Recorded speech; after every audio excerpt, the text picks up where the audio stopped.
Hello, and welcome back to Principles of Accounting 1. I am your host, Dr. B. Welcome to the third week of our Principles of Accounting 1 course. The good news is you made it through the first 2 weeks. Let's take a look at where we were, where we are, where we're going. The first week was all about introduction to accounting. We talked about a lot of basic principles. In week 2, we discussed journal entries, adjusting journal entries, a couple of ratios, all of those good things. And that brings us to week 3. Today, we're going to be talking a lot about merchandise businesses, inventory valuation calculations, all of that fun stuff. And of course, some more adjusting entries that we would make based off of inventory transactions. So I do quickly want to talk about this week before we jump into the content. As you can see, very, very busy week. We have a couple of learning resource topics that I'd like you to explore each one. Along the lines of homework, very, very busy week. Here's what's going on. We got a discussion on the income statement for your 10K project. We have a homework assignment. We have an exam. The exam covers the first 2 weeks of the course and a little bit of this week. So my recommendation, do not start exam 1 until after you have completed homework 3, until after you have completed homework 3. So wait to take exam 1 until closer to the end of the week. Reason for that is because there's going to be a little bit of overlapping content on exam 1. Okay. We have a career exploration assignment. You'll be visiting Career Quest. It's a very short assignment, couple of paragraphs, nothing major. And you'll have your standard weekly report out. So to be successful, again, my recommendation, do the discussion first, then homework 3. You'll definitely also do the self-assessment in each week. Those are very helpful. The self-assessment, actually, you should take that before week 3 homework. The self-assessment will give you an idea of what you already know and will guide you to what you should know to be successful on homework 3. Here's a little hint. The self-assessments from weeks 1, 2, and 3 will certainly help you with exam 1. Okay. So if you do those things in order, you will be fine. Okay, so let's go ahead and jump into the content for this week. So as I mentioned, this week we're going to be discussing merchandising, inventory.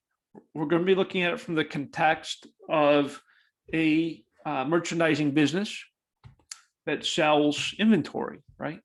Think of any retailer like Macy's, anyone that sells something, that's a retailer, okay? So that sells a product, a physical, tangible product. Tangible means you can physically touch it. That's inventory, okay? So like you go to Best Buy to buy electronics. When you buy those electronics, you're purchasing their inventory, okay? So that's the idea behind it. There are a couple of major differences between the financial statements of a merchandising business and a service business. In a service business, we know that they sell services, lawn care service, dental services, legal services, accounting services. Those are all service businesses, right? They don't sell a physical, tangible product. Service businesses has fees earned as the revenue. They have their operating expenses just like every other business. And then they have operating income. So fees earned minus expenses equals income, net income. Revenue minus expenses equals net income. That's the standard format of an income statement, right? Here's a primary difference between a merchandising business and a service business. Merchandising business, as I said, is like a retailer. Macy's, Best Buy, Amazon, the retailers, they primarily sell products to consumers, okay? There's a couple of key differences with their income statement. Merchandising businesses has sales as their revenue, okay? Then they have this other line item called cost of goods sold. Cost of goods sold. Cost of goods sold is the cost of the inventory that they're selling, okay? That's why cost of goods sold. Sales minus cost of goods sold equals gross profit. Gross profit means the revenue before, the earned revenue before your operating expenses, the gross profit. That's why it's gross profit, not net. Yep. Sales minus cost of goods sold equals gross profit minus operating expenses equals operating income or net income. And that's the primary differences we see are cost of goods sold and gross profit. Those two line items are clearly the biggest differences between the service business and merchandising business. So service business, fees earned. Merchandising business, sales. Those are the two types of revenue. In a merchandise business, we have the same cost of goods sold. That's the cost of selling the inventory, okay? Sales minus cost of goods sold equals gross profit minus operating expenses equals operating income. Once you learn those basic formulas, you'll be okay. The idea of inventory is that the merchandising business has products available for sale. If I have a product available for sale, that's inventory. Okay, that's inventory. Inventory is an asset.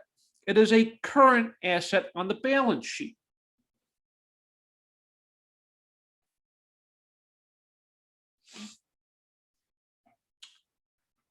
Okay. Clearly, the merchandisers, like your Macy's, your Best Buy, they have to get the inventory in order to sell it to you, the consumer. How do they get inventory? They buy it. They buy it from the manufacturers. They buy it from the distributors. Okay, that's how they get the physical products in their store. They bought it from the distributor or from the manufacturer. And then they turn around and sell it to you, right? That's supply chain, basics of supply chain. So in accounting, we need to put a value on this inventory. The value of the inventory is based off of how it was purchased to be sold to you, the consumer. And there's two methods of valuing inventory or tracking inventory. One's called the perpetual inventory system. The other one is called periodic. You have likely interacted with the perpetual inventory system more than the periodic.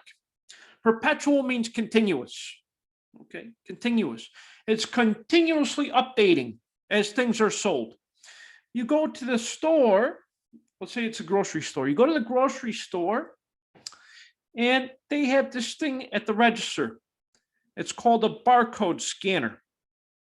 When the product barcode passes the barcode reader, the second that that barcode is read by the computer system through the barcode reader, it takes that inventory out of inventory.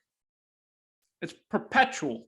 The inventory is coming out of the system as it's moving through the sale. Perpetual. Okay. Perpetual means continuous. So grocery stores, most retailers use perpetual, especially those that continuously sell. Yes. There are a few companies that do not use perpetual. They use periodic inventory system. An example of a periodic inventory system would, or a company that would use it would be an automotive retailer. So you go to Chevrolet and you go to buy a new Chevrolet vehicle, they use the periodic inventory system. There's no barcode that they're scanning, okay? The idea behind periodic inventory system is they update their inventory periodically through physical counts, okay?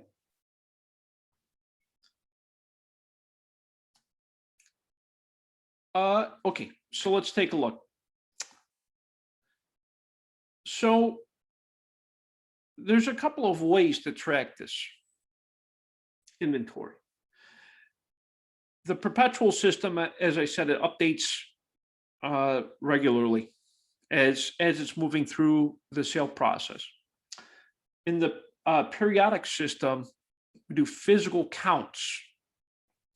We physically count what we have on hand. Okay. These physical counts tell us what our cost of goods sold was. Okay. Cost of goods sold, again, is how much it took for the seller to acquire that inventory to then sell to the customer. We'll talk more about that as we go forward. So in the perpetual inventory system, when the company purchased inventory, we debit our inventory account and we credit cash. Now remember, inventory is a current asset. Cash is also a current asset. I increased one current asset account, I decreased another current asset account. Accounting equation is still in balance. Assets equals liabilities plus equity. We didn't touch liabilities or equity. We only affected one side of the accounting equation, but they still balance because plus 2510 minus 2510 is 0, right? So inventory went up, cash went down.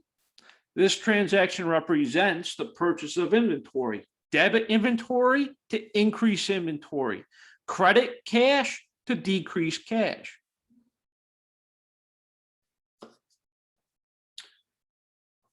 Okay, that's if we purchased it using cash. Now, as you know, you can also purchase things on credit or on account.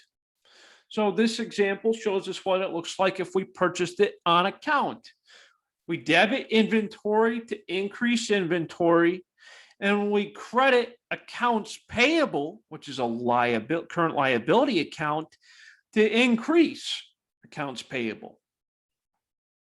This, of course, is represented through an invoice or a bill that we received from from the seller. Okay, so my vendor sends me a bill or an invoice. I enter it into my computer system with this journal entry.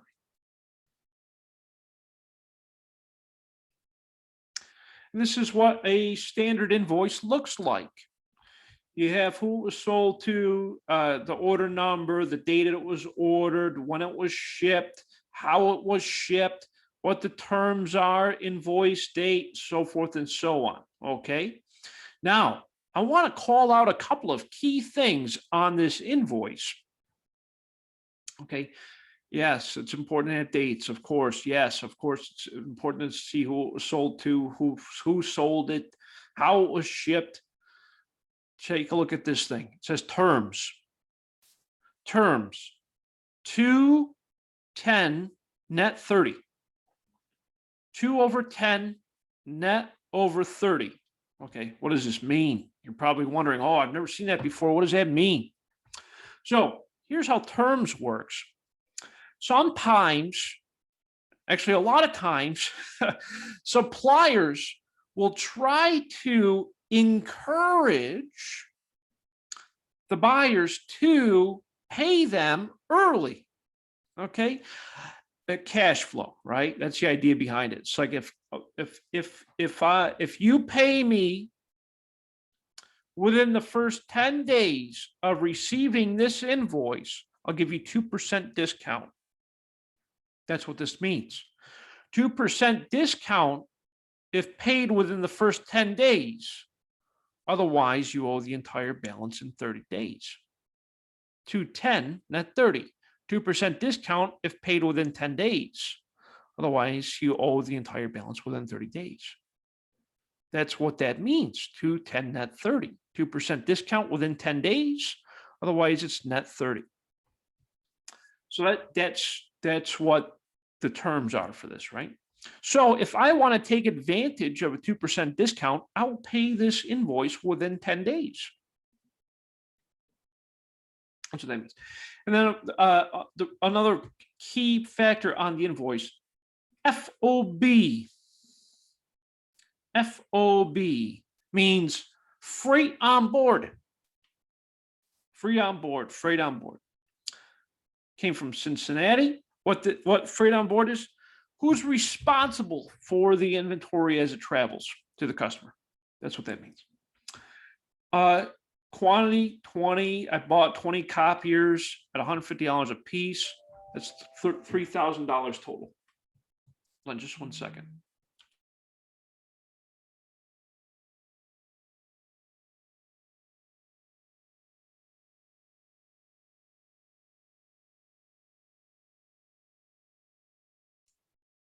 Okay, sorry about that. Okay. So what I pointed out, the 210 net 30, those called credit terms. During the credit period of when the bill is due. The idea behind it, again, is to encourage whoever's purchasing to get them to pay earlier with the incentive of a small discount. That's what credit terms are. These are through purchase discounts, as I had mentioned. So 2% discount if I pay it within the first 10 days, otherwise the entire amount is due within 30 days. That's how we read that discount. So if looking at that same invoice, if I pay within that first 10 days of receiving the invoice, or the invoice date, so invoice date was January 5th. If I pay it by January 15th, I'll get a 2% discount, which means I would pay them a check in the amount of $2,940 instead of the full $3,000. Reason being is because I'm taking advantage of the 2% discount within that first 10 days. How do you figure 2% of 3,000? Come on. So 3,000 times 0.02 to get the 2%, 3,000 minus that amount, which is $60, $2,940. Otherwise, if I decide, okay, if I miss that discount period, I owe them the full amount within 30 days, which means I would simply write them a check for $3,000 on February 4th. That's the idea behind credit terms, purchase discounts, credit terms. Discounts are taken by the buyer for early payment of the invoice. It's called purchase discount. Again, the idea behind it is to incentivize the customer to pay early. That's why we offer these types of discounts. Yeah. So if the company were to take out a loan in order to pay this $3,000, which I don't know why they would, but let's assume that they would. Okay. Let's say that the company took out a loan in order to pay this this invoice within that 10-day period in order to receive the discount. Okay, the loan has an interest rate of 6%, and the loan is let's see here. The loan is for how long?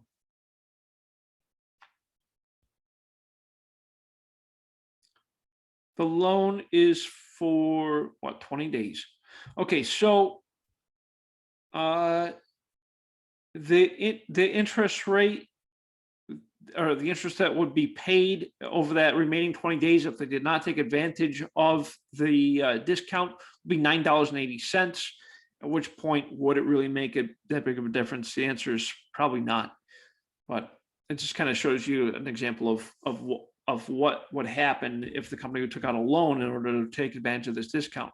The discount, as I mentioned, is $60 if it's paid within the first 10 days, 2% within the first 10 days. Interest rate for the remaining 20 is $9.80. The savings is still $50.20. So should the company take out a loan in order to make sure that they take advantage of the discount? The answer is maybe. If they don't have the funds right away, then yes. So how do we factor? How do we factor the 2%? This is the formula. Since buyers normally take advantage of purchase discounts, we debit inventory for the net purchase price under inventory. What does that mean? So looking at our earlier transactions. So we purchased the inventory, $3,000 was the invoice, right? But I took advantage of the discount. So how do we account for the discount? So here's the entry I would make. Instead of $3,000, I would enter it as $2,940. That's because I took advantage of the discount. So inventory, debit inventory to increase inventory, $2,940. Credit accounts payable to increase accounts payable, $2,940. Okay, I purchased it on account. Then I paid them on the 15th in order to take advantage of the discount. So debit accounts payable to reduce accounts payable, $2,940, and credit cash to reduce my cash, $2,940. That's if I purchased and paid within that first 10 days, right? Now, let's say I did not take advantage of that discount, or I missed paying them on time. I paid them on the 11th day instead of the 10th day. Okay. I paid them late. Okay. Clearly, you don't get the discount if you pay them late. So you have to make an adjustment. You debit accounts payable, $2,940. You debit inventory, $60 to represent the full $3,000 inventory, and then you credit cash $3,000. So that's if you missed that discount period. It's an adjusting entry, right? Because clearly we're adjusting the inventory upward by $60. Okay. Here's another somewhat common item: purchase and returns allowances. When we sell something and it's damaged, the customer is probably going to return it, okay? Or they'll ask for a refund. Yep, that happens. It happens from time to time. The world isn't perfect. So we have a customer receive damaged goods.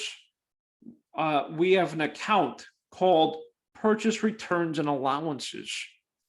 What this account does is it provides an allowance for returns. So most companies expect that there's going to be some percentage of goods that they sell that will be either damaged or defective or will be returned for whatever reason.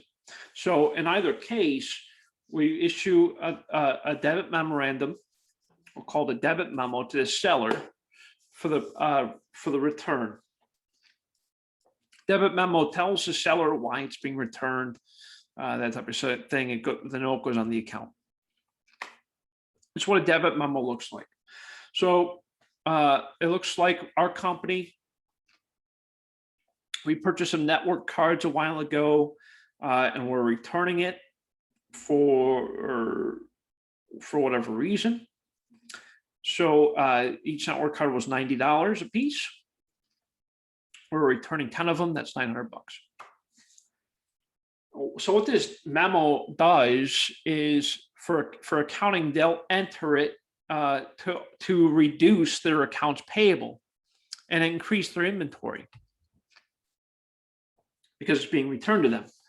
So in order for us to do that, we debit accounts payable to reduce the accounts payable by $900, and we reduce our inventory by crediting inventory $900.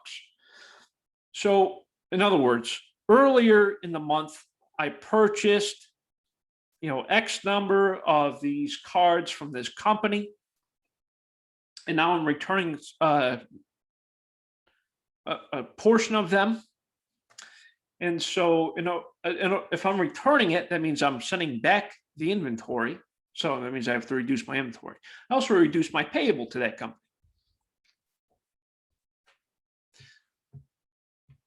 And so what this does is it allows for an invoice with a purchase discount. So let's take a look at this.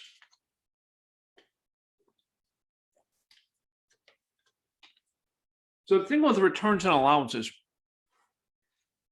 is it's not always just a refund. Oftentimes we don't like giving refunds. Most companies don't. I don't like giving refunds because that affects my cash flow negatively, right? That also affects my accounts negatively. So what a lot of times we do is we offer an allowance or a discount on a future purchase. So we'll leave that credit amount on that customer's account. So let's say 2 months later, from that same company that sold me those cards and I returned some of them, I purchased another $5,000 of inventory on 2/10/30.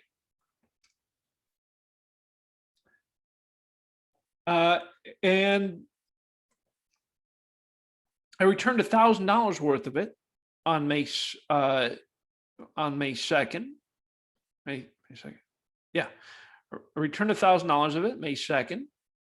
I paid the purchase price May 2nd less the return discount.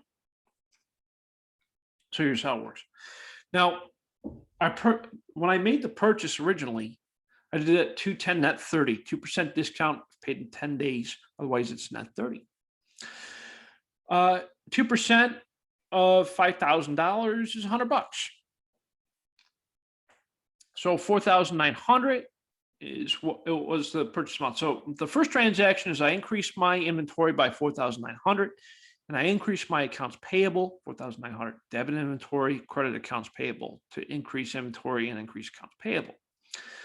I then returned $1,000 of it, which equates to 980. I could already hear you, Dr. B. Why is it 980? How come it's not the full 1,000? Because you returned $1,000 worth. Well, I had a discount, right?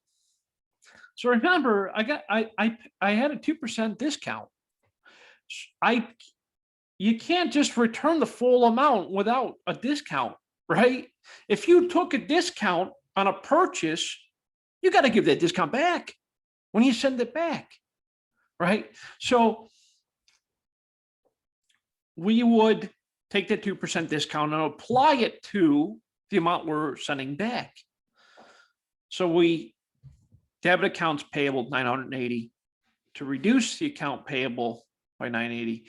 And we also reduce our inventory by 980.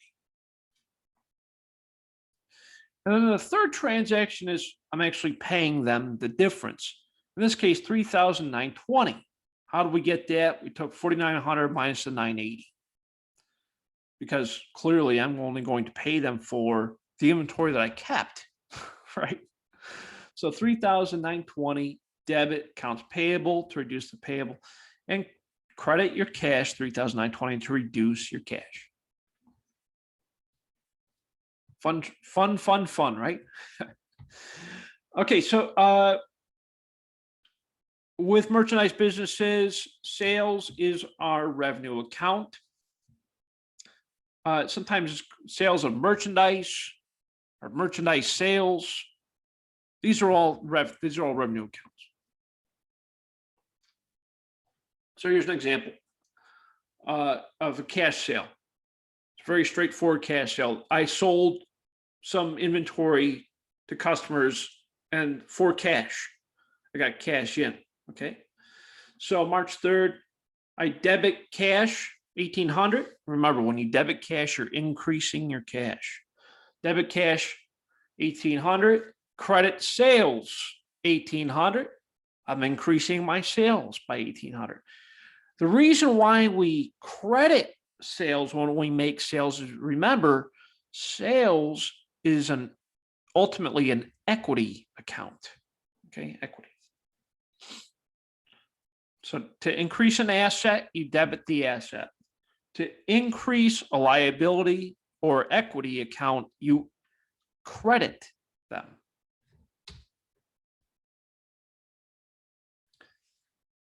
Using the perpetual inventory system, cost of goods sold and decreased inventory are also recorded. So anytime you sell something, you sell inventory, there's an associated cost of goods sold. Cost of goods sold represents the cost of the inventory that you had to pay to acquire that initial inventory, right? And since you sold it, it becomes cost of goods sold. It comes out of your inventory account, becomes cost of goods sold. Cost of goods sold is on the balance sheet. I'm sorry, cost of goods sold is on the income statement. Inventory is on the balance sheet. Take an inventory off the balance sheet. It goes on to your income statement as cost of goods sold. So along with that same sale that I made earlier, let's go back to that. I sold it for $1,800 on March 3rd. That amount of inventory that I sold cost me $1,200. So debit cost of goods sold to increase cost of goods sold, and credit inventory to reduce your inventory. So we can already see what our gross profit is, right? 1,800 minus 1,200 equals your gross profit.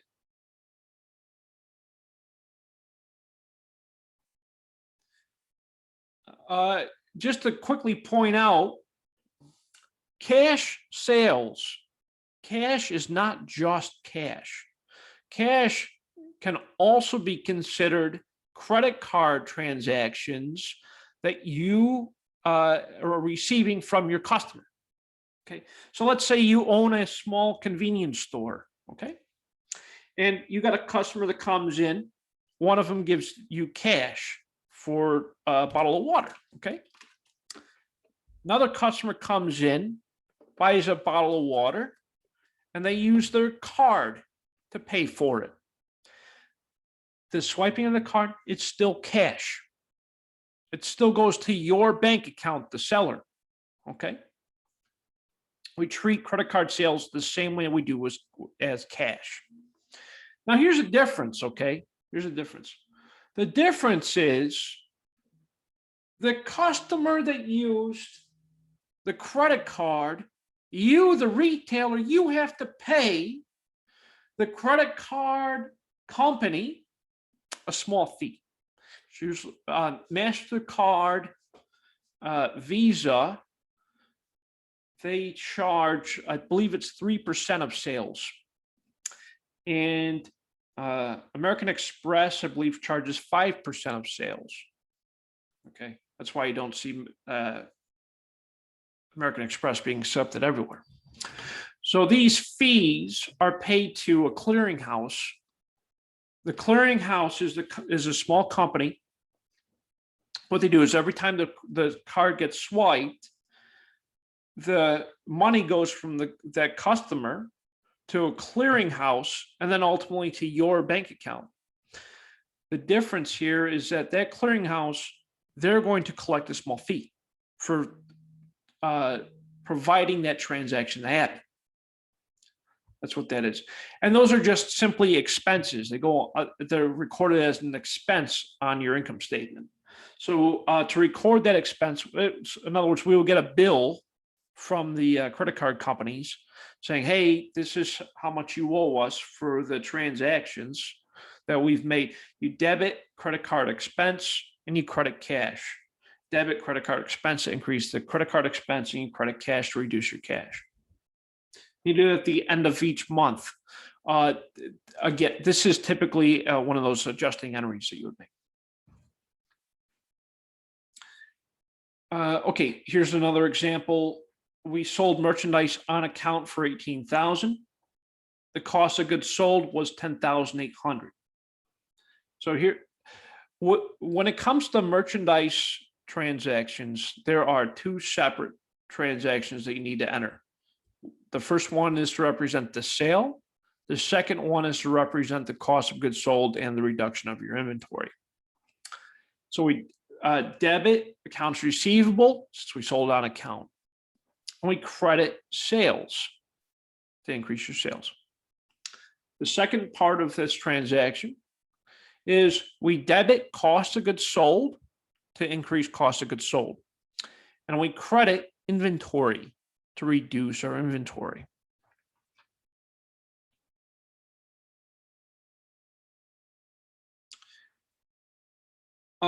Sometimes we, the company will give discounts to our customer to encourage them to act in a certain way, to buy more maybe.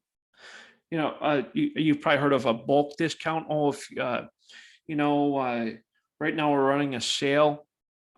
It's buy one, get one 50% off. That's called a volume discount.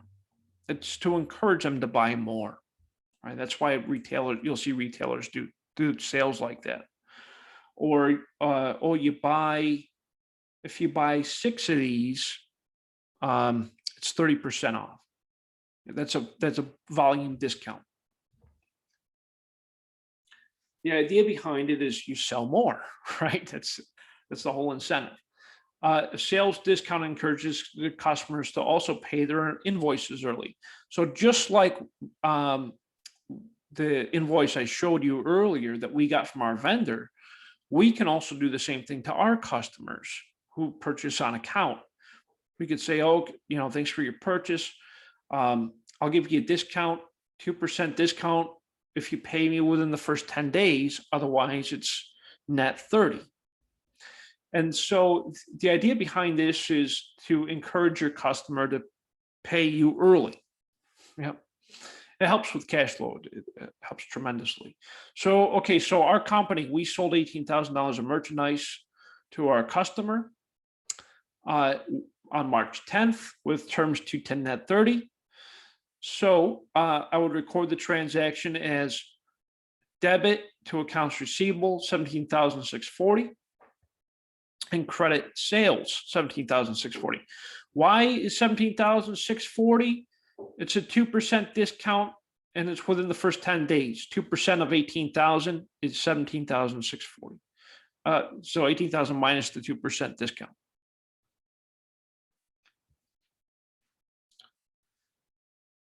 So what this tells us is we expect to receive $17,640 from our customer. 18,000 minus the discount of $360. The sales discount is called the net method. So we receive on March 19th, we received cash payment from our customer, $17,640. And we reduce the accounts receivable by $17,640 by crediting accounts receivable. So debit cash to increase cash, credit accounts receivable to decrease accounts receivable. And yes, they're both current assets. Okay, so let's say, the customer decided they're not going to take advantage of the discount period. So instead, they ended up paying us on April 9th. They paid us the full $18,000. We debit cash 18,000. Then we make the adjustment to sales. We credit accounts receivable 17,640, and we credit sales 360 to represent the 360 that they did not take advantage of. So in other words, I'm increasing it back up to the full 18,000.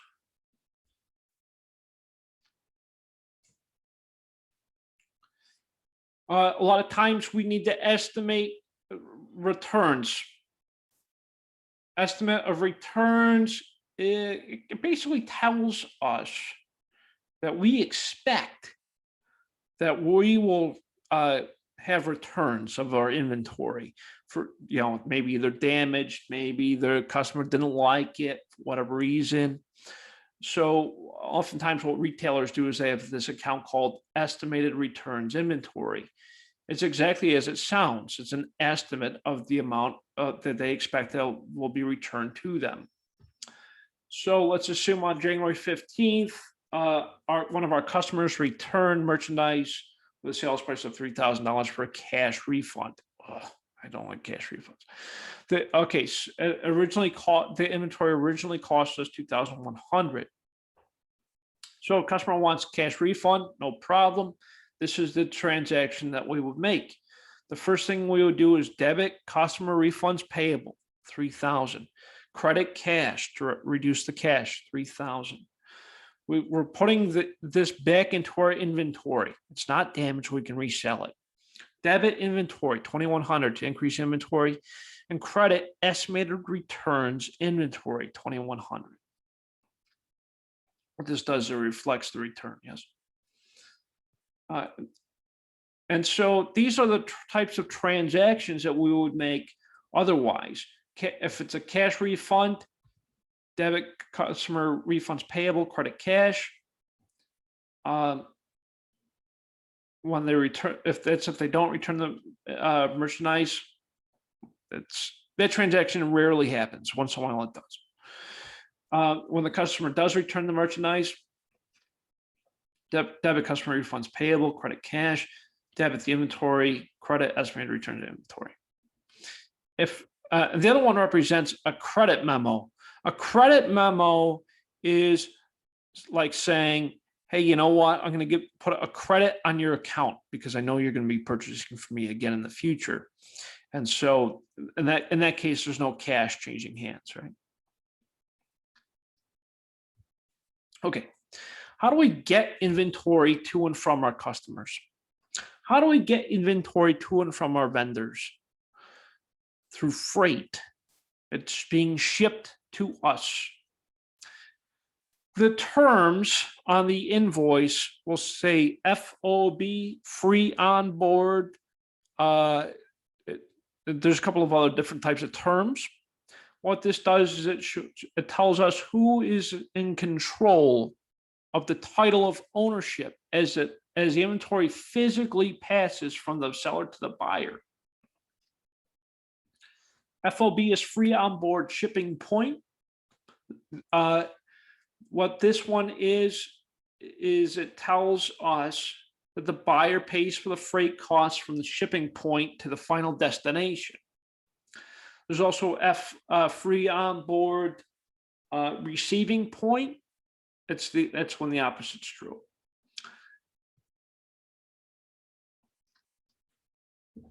So how do we account for the freight?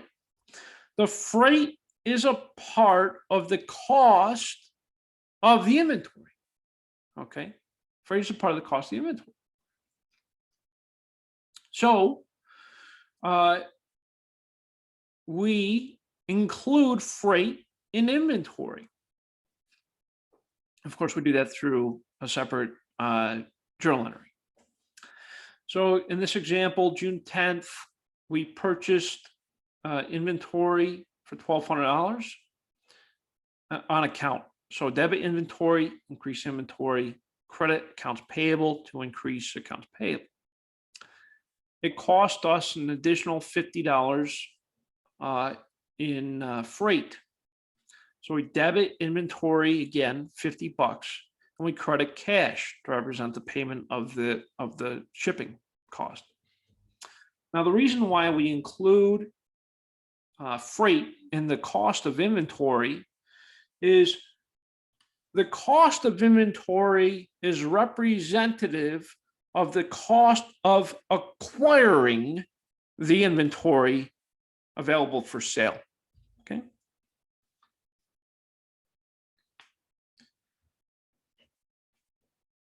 Ownership passes to the from the buyer to the seller to the buyer when the buyer receives the merchandise. That's FOB destination. Usually means the seller pays the freight cost. Okay.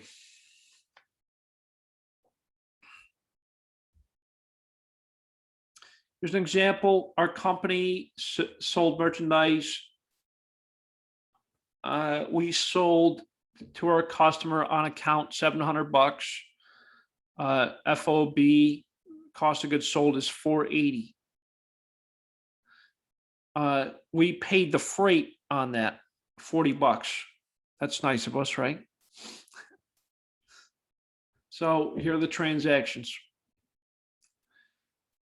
Debit accounts receivable, 700. Credit sales, 700. Cost of goods sold was 480.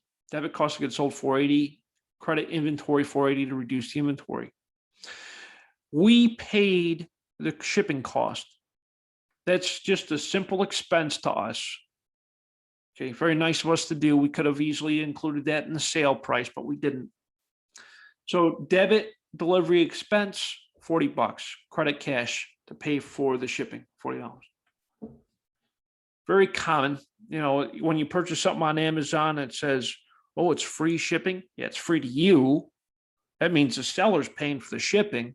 And that's the type of transaction that they would make. The seller may prepay for freight. That happens once in a while too, even though it's FOB shipping point. When that happens, they add the cost of the freight to the invoice. It's very common. There's typically no discounts involved with that. Example of that, June 20th, we sold some merchandise to our customer on account, $800. Term FOB shipping point. We paid freight of $45, and we added that to the invoice. Cost of goods sold is $360. So first part of the transaction, debit accounts receivable, $800. Credit sales, $800 to represent the sale. Second part of the transaction is the cost of goods sold, $360. Debit cost of goods sold, credit inventory, $360. That represents the cost of the inventory, right? Cost of goods sold. And then we are billing our customer for the freight, $45. So we debit accounts receivable, $45, and we credit cash because we're prepaying, right, for the shipping, $45. It's just nice visual representation of those entries. Again, nice visual representation of the entries. So when we're recording inventory transactions, this is what it looks like. These are your T accounts, right? You probably remember this from the first chapter or two. On the debit side of inventory, we debit purchases to increase inventory, and we debit freight to increase the inventory, and we debit customer returns to represent the increase in inventory. When we credit inventory, that means that we're reducing our inventory. We do that through cost of goods sold. We also do it through purchase returns and allowances. Estimated returns inventory account, when we debit that, we're adjusting for estimated customer returns. When we credit that account, we're doing it for customer returns. Our cost of goods sold account, when we debit cost of goods sold, we're increasing cost of goods sold. When we credit it, we're making adjustments for customer returns. So, you know, it's the customer refunds, allowances, and returns. This is just a part of daily business in retail, right? Very, very common. It's to be expected. When these types of things happen, we do typically make estimates of how much we expect we're going to get back in the future. To do that, we ultimately reduce our cost of goods sold. I'll show you what that looks like. So at the end of each year, as you know, we make adjustments in order to balance our books, and we make sure that our books balance, our debits equal our credits. We also do this in order to clear our temporary accounts through the closing process. So let's take a look at our unadjusted trial balance. We have sales 715,409, cost of goods sold 523,505. We have estimated returns inventory of $300, customer refunds payable 800. We have estimated cost of merchandise returned 5,000, and we expect, or we're estimating that we'll have 1% to refund of all sales. In other words, 1% is what we're going to have to give back to our customers. That's what we're estimating anyway. So when you do these types of estimates, of course, you need to do an adjusting entry. So here's what that looks like. We debit sales, okay, to reduce our sales account by the estimated amount. If I estimate that I'm going to get 1% of returns of all sales, 1% of 715,409 is $7,154. So I debit sales to decrease my sales, and I credit customer refunds payable, which is a liability account, $7,154. The second part of that transaction is I debit estimated returns inventory 5,000, which is a temporary asset account, and I credit cost of goods sold 5,000 to reduce cost of goods sold. Now again, it's an estimate. At the end of that respective year, we make adjustments to it based off of what happened throughout the year. Because it's not always going to be accurate. Your estimates will not always be accurate.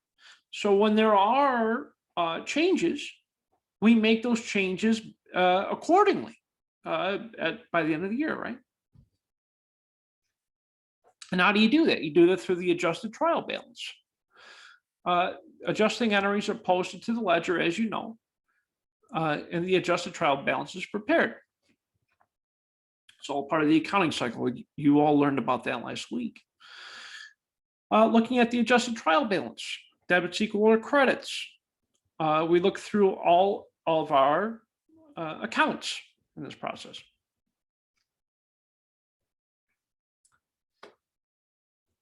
Okay. It's a lot. It's a lot of information. We're about halfway done with today's discussion. Let's take a look at the financial statements. So as you know, in merchandising businesses, we have what we call them, well, our income statement's a little different, right? We have this thing called cost of goods sold. We have this thing called gross profit. We've looked at our income statement based off of the steps involved. There's two types of income statement formats. There's the multi-step format and the single-step format. The multi-step income statement format represents each subsection. Sales minus cost of goods sold equals gross profit.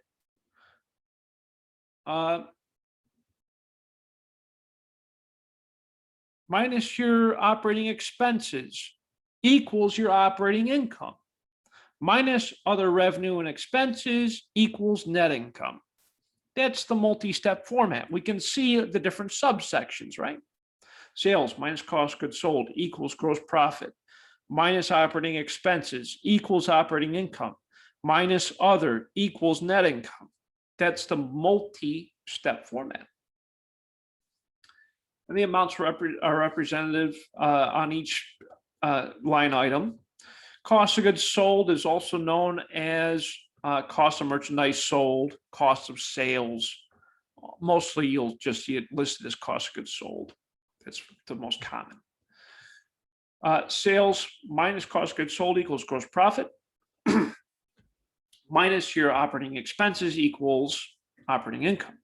Operating income is also known as income from operations. Sales minus cost of goods sold equals gross profit, minus operating expenses equals operating income. Then minus other gets you to net income.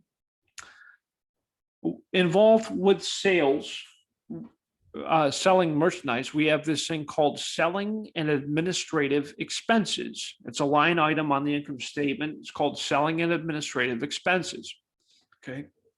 This is a direct result of selling things. There's expenses associated with selling things, as you would expect. There's sales salaries, sales supplies, depreciation of store equipment, delivery expenses, advertising expenses, so forth and so on. And these expenses are included in one single line item called selling expenses. There's also administrative expenses. These are sometimes called general expenses, mostly called administrative expenses. It would include things like office salaries, depreciation of office equipment, office supplies used. They're administrative expenses in nature, and they're a part of the selling process. That's why I call them selling and administrative expenses. Also on the multi-step income statement, we have this thing called other revenue and other expenses. These are other sources. Other revenue is revenue generated from other sources that are not a part of the primary operating activities of the business. Include things like income from interest, rent, gains from the sale of a fixed asset. Those are not a part of the day-to-day operations of the business. They're relatively extraordinary, which is why we call it other. Other expenses would also be extraordinary, and these are expenses that we cannot directly trace to the day-to-day operations of the business. Examples would be interest expense or a loss from disposing of a fixed asset. And of course, there's a ton of other ones. And this is an example of the multi-step income statement. Sales minus cost of goods sold equals gross profit minus operating expenses minus selling administrative expenses equals operating income minus other equals net income. The multi-step that we just saw, very detailed, tells us a lot. We can manage a lot based off of that. Now let's take a look at this single step income statement. This is the alternative format. The single step, it kind of condenses all of this into a single step. That's why we call it a single step format. It's revenues and expenses. So why it's single step, revenues and expenses. So revenue minus expenses equals net income. Now we see cost of goods sold. Cost of goods sold under the single step format is listed as an expense. There's no inclusion of gross profit. Multi-step, it's sales minus cost of goods sold equals gross profit minus operating expenses equals net income. Yep, multi-step. With a single step, it's revenue minus expenses equals net income. And cost of goods sold is classified as an expense under the single step format. Very straightforward, very easy to prepare, single step. What about equity? What does that look like for a retailer? The statement of stockholders' equity, as you know, includes things like common stock, retained earnings. Common stock plus net income minus dividends equals retained earnings. Retained earnings goes from the statement of stockholders' equity over to the balance sheet as retained earnings under stockholders' equity. The balance sheet assets equals liabilities plus equity. Assets includes current assets, long-term assets, also known as fixed assets, property, plant, and equipment. Equals total assets. Under liabilities, we have current liabilities and long-term liabilities to give you total liabilities. And then under stockholders' equity, we have common stock retained earnings to get you to total stockholders' equity. Assets equals liabilities plus equity. That's your balance sheet. At the end of each accounting period, we go through this thing called the closing process, which I believe we briefly discussed last week.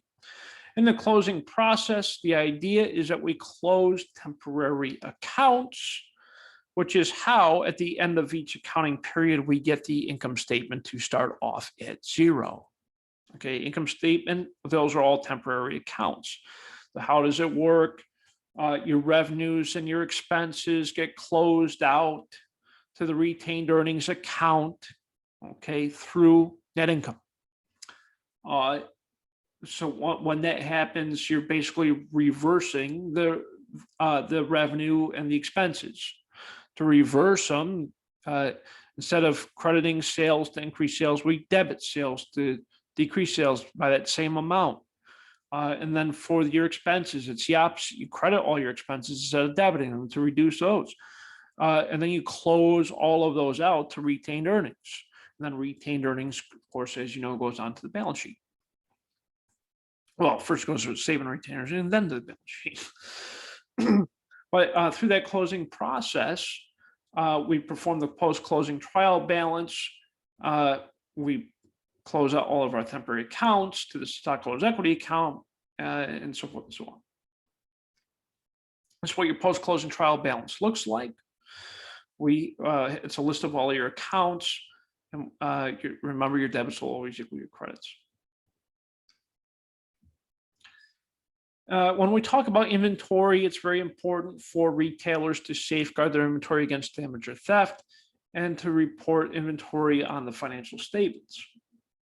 Safeguard inventory, there's a paper trail involved that includes a purchase order, a receiving report, and an invoice. All of those documents are called control documents. And what that does is it helps establish a paper trail of inventory as it flows through the company. It usually starts off with a purchase order, and then it becomes a receiving report. When we receive the inventory, you count the inventory to make sure it's actually what you ordered. Then, of course, when you receive the invoice, you enter the invoice into your accounting system through the subsidiary ledgers.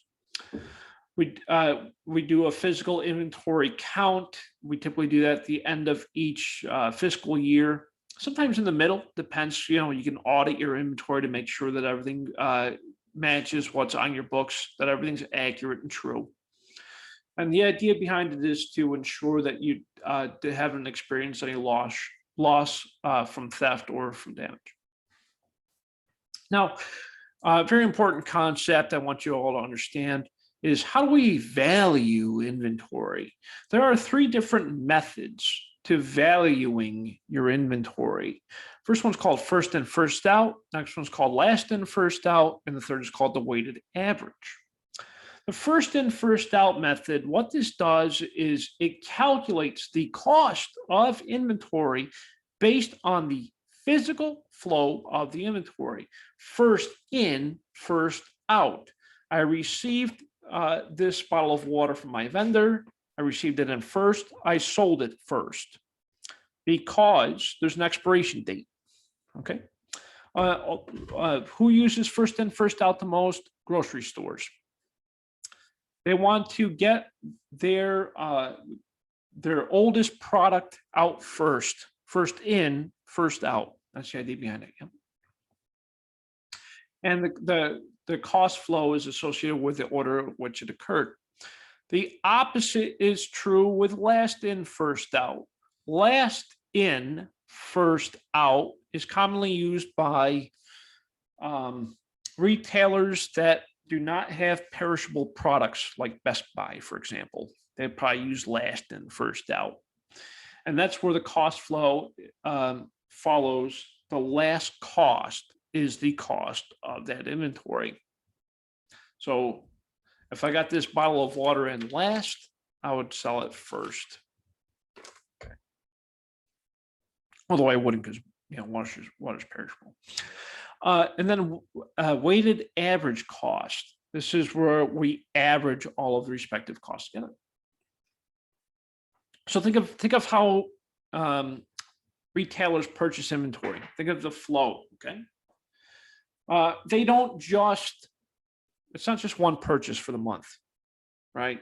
I'm not going to order a pallet of water just one time. No. I'll probably order multiple times throughout the month. Now, here's the thing. As you know, with a lot of products is the cost changes over time. It goes up and down with the market, right? If demand is high, the cost is high. If demand is low, cost is low. Yeah. The price changes over time. So as price changes over time, that means my cost changes over time. I made 3 purchases of the same inventory in the month of May.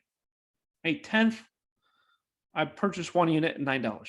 May 18th, I purchased that same unit again, $13. May 24th, I purchased the same unit again, $14. Okay, we see the month of May, the cost increased. Okay. Now here's my data set, right? May 10th, May 18th, May 24th, 3 different purchases. I purchased the same inventory 3 different times throughout the month of May. First time I bought it was $9. Second time I bought it was $13. The third time I bought it was $14. Total is $36 for the month of May. 3 units, month of May. The average cost per unit is $12. How did I get average cost, you might ask? You add all 3 purchases together and divide by the number of purchases or number of units. So total cost divided by number of units gets you your average cost per unit. Makes sense. So $36 divided by 3 units, $12 per unit is my average cost. Okay, let's take a look at first in, first out, last in, first out, and average. Okay. So let's take a look at first in, first out, last in, first out, and weighted average. First in, first out. The first purchase I made was on May 10th. And I made a sale on May 10th. First in, first out, right? Sold for $20, cost me $9, gives me a gross profit of 11. 20 minus 9 equals 11. Sales minus cost of goods sold equals gross profit, right? My ending inventory is $27. How did I get an ending inventory of $27? You're probably asking, right?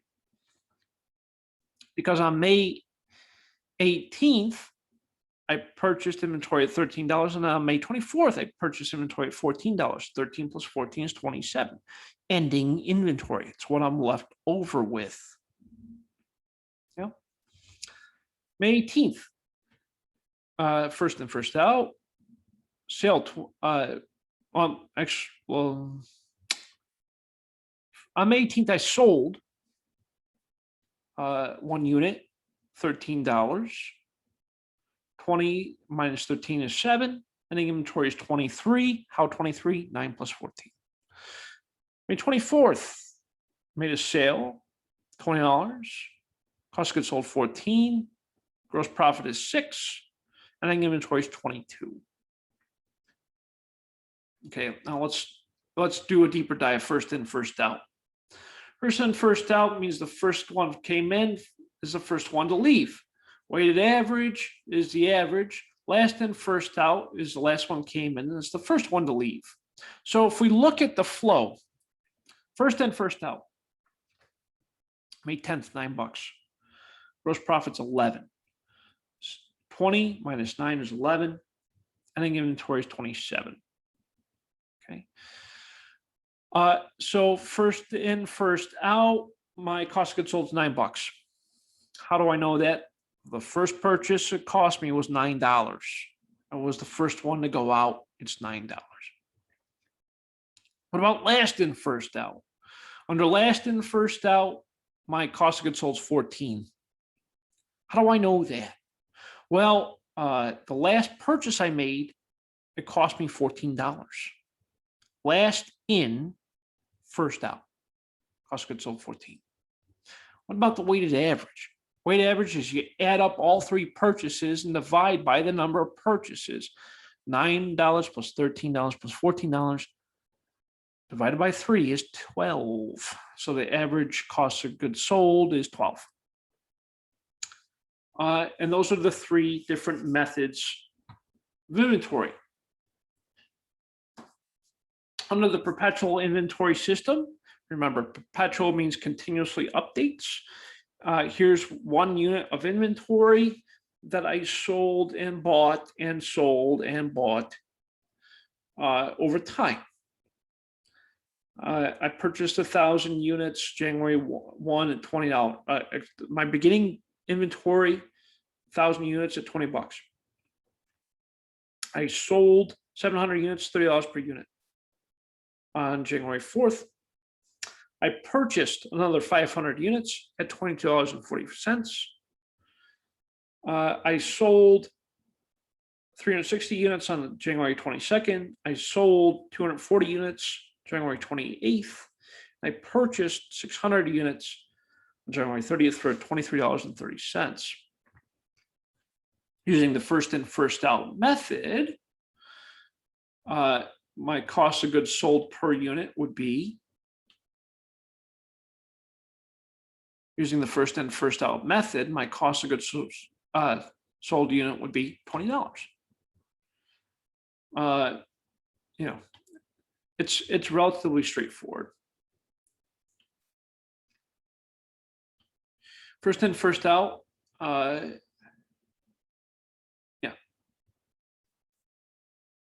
Last in, first out. Remember, last in, first out. If the last purchase I made was $23.30, last in, first out, right? $23.30.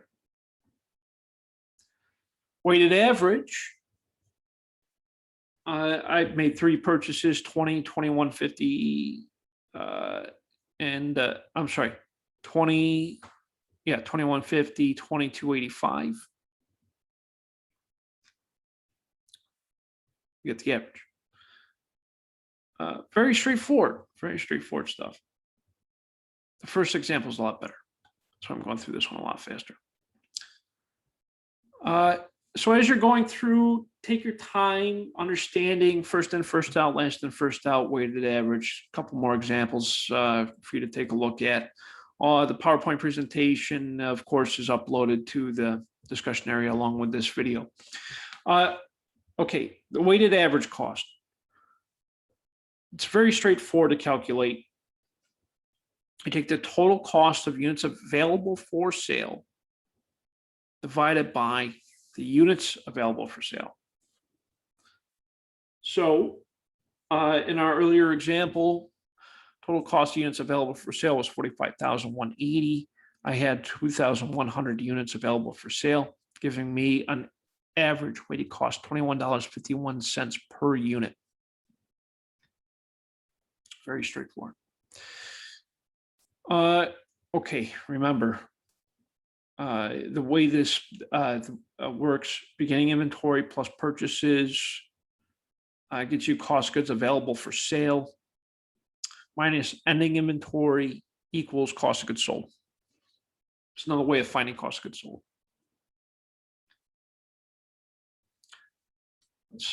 Okay, the last concept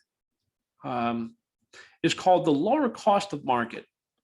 The lower cost of market, what this is it tells us what the realizable value is of the inventory. And how do we find that? Or not realizable, valuable is the same as saying estimated sales price minus the cost of disposal. That's what net realizable value is.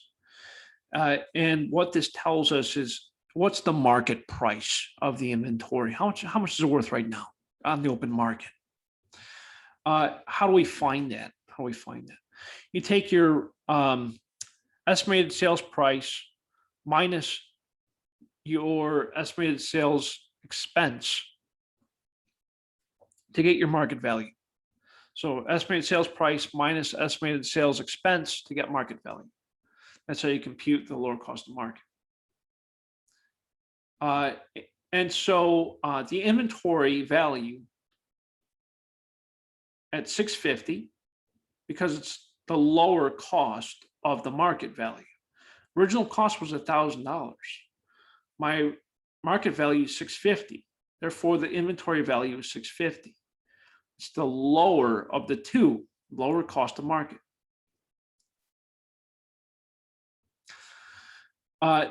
This method can be applied by on each item of inventory, each classification of inventory, or on the total inventory as a whole. The idea behind it is it reduces our gross profit and net income. Okay. Now you're probably wondering, why would a company want to have a higher cost of goods sold or a higher value on their inventory, or lower value on their inventory? There are taxes associated with carrying inventory that you have to pay. And so the lower the value of your inventory or the higher cost of goods sold, what that does is it reduces the taxable income levels, and it also reduces the taxable availability on assets. You know, that's why companies do that. That's the real reason. Okay. Okay. We'll go through that example. On the balance sheet, you'll find inventory as a current asset. It goes onto the income statement when it's sold as a form of cost of goods sold. And on the balance sheet, it's the cost of that inventory is determined based off of the first in, first out, last in, first out, or the weighted average method. And of course, it's what that would look like here. Here's Best Buy. This is in millions, of course. So cash equivalents, accounts receivable, allowance for doubtful accounts, accounts receivable, merchandise inventory. Okay, this is the value of their inventory that they were carrying at the end of January, and it shows us it's about $5 billion worth. Yeah, so that's the value of their total inventory on hand at the end of January, and so you'll always find merchandise inventory on your balance sheet. Okay, that is the end of today's presentation. Okay, so to recap, what's going on this week? Very, very busy week. We have our income statement discussion on our 10K project. We have our homework 3. Exam 1. Exam 1 covers what you learned in weeks 1 and 2 and a little bit from week 3. My recommendation for success is to first complete homework assignment 3 and this week 3 self-assessment, and of course, read through all the wonderful content before you take exam 1. Okay, so complete homework 3 before exam 1 to be successful. A career exploration assignment, very short paper on the career quest, and then you'll have your weekly report out. If you have any questions, comments, concerns, you need any help, please let me know. I'm available for you 100% of the time. You can call, email, set up office hours, whatever you need, I'll be here for you. And with that, I am looking forward to a great week with you and look forward to your many successes throughout the course. Thank you so much for your time and have a wonderful, wonderful day. Thank you. Bye-bye.